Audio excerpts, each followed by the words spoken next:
So starting with the introduction of the scapula, as you can see, it is a triangular flat bone present over the posterior aspect of the shoulder girdle. So this is the flat triangular bone. So this bone is having some features. It is having three borders: medial border, lateral border, and superior border. Three angles: superior angle, inferior angle, and the lateral angle. And two surfaces: posterior surface, which is shown here, and the anterior surface. Anterior surface is also called costal surface as it is facing the ribs. So it is extending from second to seventh rib. So this is the scapula bone. So these are the bony features of the scapula. It is having the superior border. This is medial border. This is lateral border. This is glenoid fossa or glenoid cavity. Over superior to this we are having supraglenoid tubercle, and here we are having infraglenoid tubercle. This is the coracoid process, and this is acromion process. This is suprascapular notch. So these are the few features of the scapula.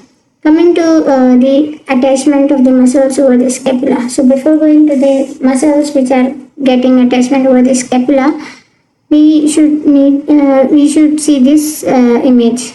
This slide is having two images of the scapula along with some part of the humerus. So this is the scapula. This is anterior view. This is posterior view. And you can notice there are red and blue colors. The red color is showing origin of the muscle and the blue color is showing the insertion of the muscle. So there are many muscles attached over this scapula.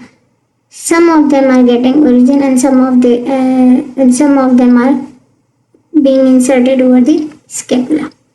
So the blue color is showing insertion points and red color is showing the origin point.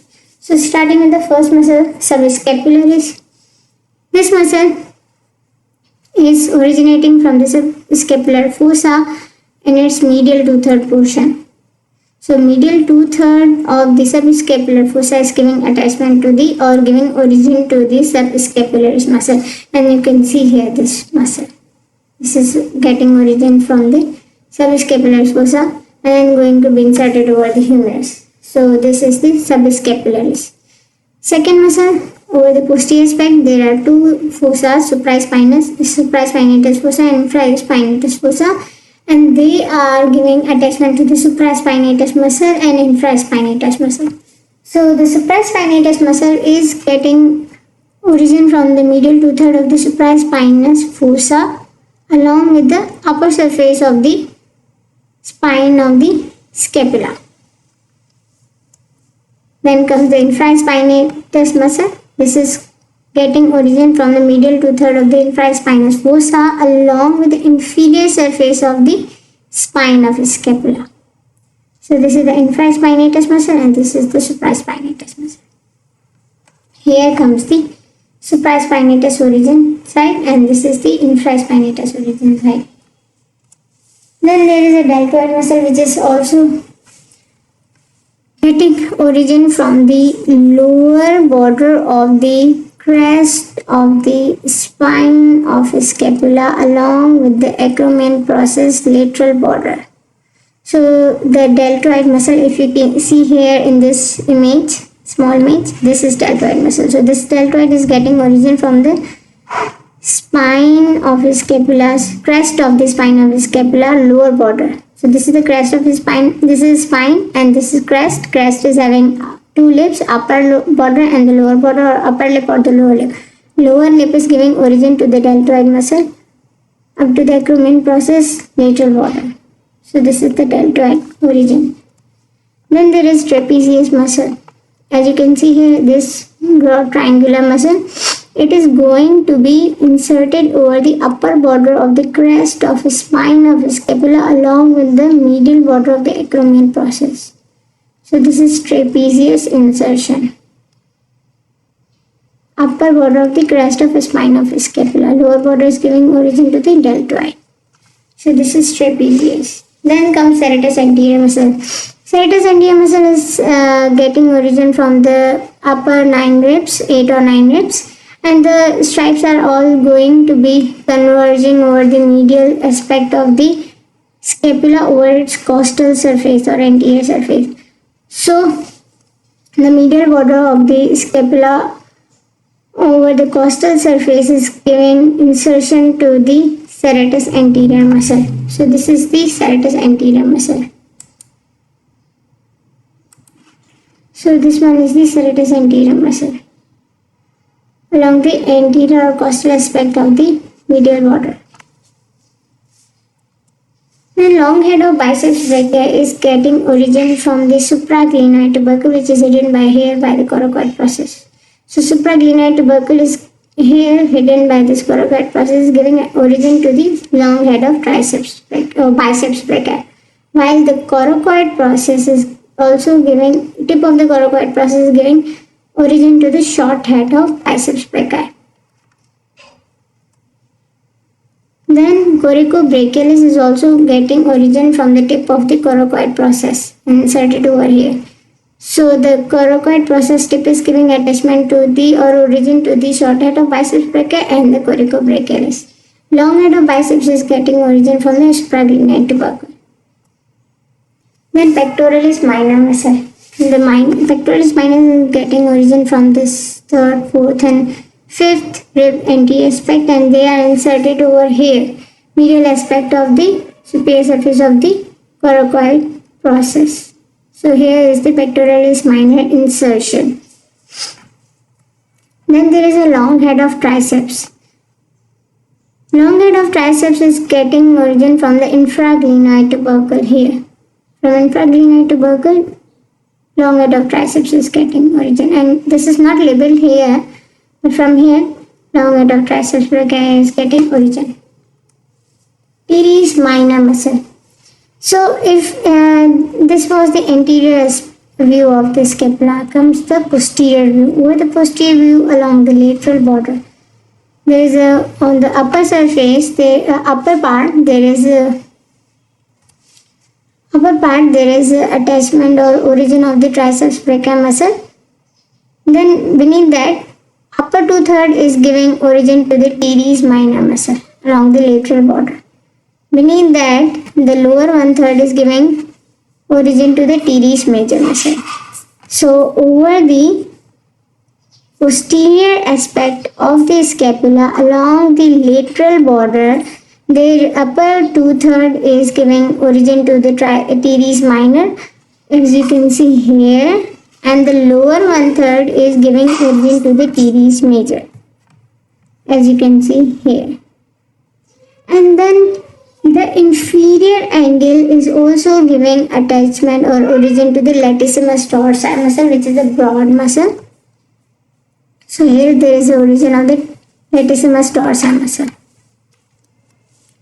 Then levator scapulae muscle. This is the posterior aspect. This was the lateral border, and here is the medial border. So the medial border from the superior angle up to the root of the spine is giving insertion to the levator scapulae muscle. If you see this muscle, this is inserted from superior angle up to the root of the spine along the medial border.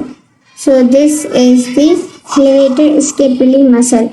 At the root of his spine, spine of the scapula, there is insertion of the rhomboidus minor muscle. So this is the rhomboidus minor muscle.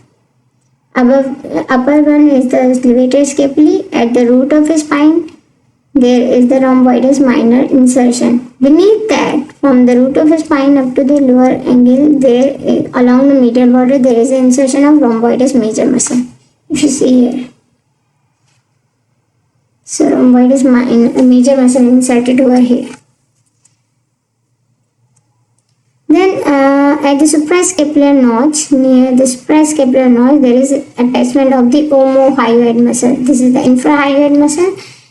It is attached over here near the suprascapular notch. So these were the muscles attached over the scapula. Then comes the ligaments. Ligaments in the ligament, before ligament we can say that there is a glenoid labrum attached over the margins of the glenoid cavity. This is a fibrocartilaginous rim that is attached over the margins of the glenoid cavity. Then there is a coracoacromial ligament. As the name is indicating, coracoacromial, from coracoid process to the acromion. In between the coracoid and acromion, there is a ligament called coracoacromial ligament. Then there is another ligament, coracohumeral ligament, in between coracoid process and the humerus. So this is the coracohumeral ligament. Then the coracoclavicular ligament.